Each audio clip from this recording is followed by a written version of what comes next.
But God established an important link between Passover and Shavuot called counting the omer, the sheaf. That sheaf, that omer, was a first fruits sheaf of barley that was waved in the temple on the day after the Sabbath during Passover. Okay, this was a first fruits, the best of the harvest.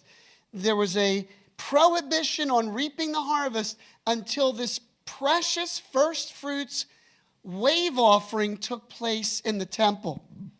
And that, the day that that sheaf was offered, was the very day that Yeshua rose from the dead.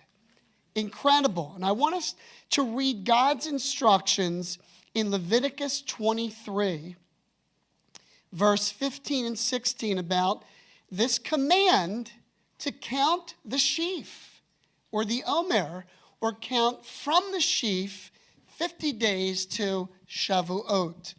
Leviticus 23, verse 15. And you shall count for yourselves from the day after the Shabbat, from the day that you brought the sheaf of the wave offering, 7 Sabbaths shall be counted. Count 50 days to the day after the 7th Sabbath, then you shall offer a new grain offering to the Lord. I just want to focus on that for a moment.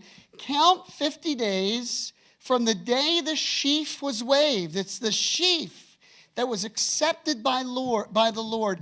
If the Lord accepts the first fruit, then the harvest is sanctified. That's the principle of the first fruit. That's why we bring our tithe, which is a first fruit offering. God sanctifies the rest of our provision.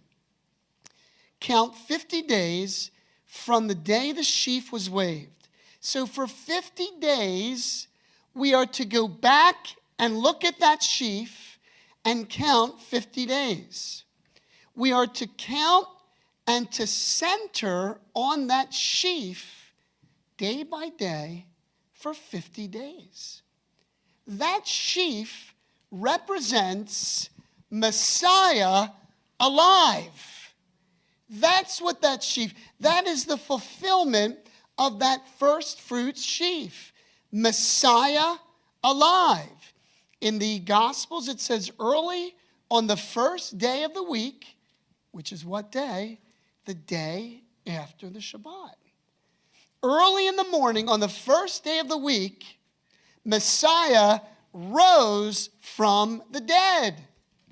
And so right here we have instructions for 50 days to focus on Messiah alive. Now that's pretty incredible. We're to meditate on the fact that he's alive and all of its implications. One man put it this way: there is no other truth that will have greater power over us when properly understood and believed than the truth that Messiah has risen from the dead. Satan wants that to be like in our memory, stored in long-term memory, somewhere down deep. God wants it up front.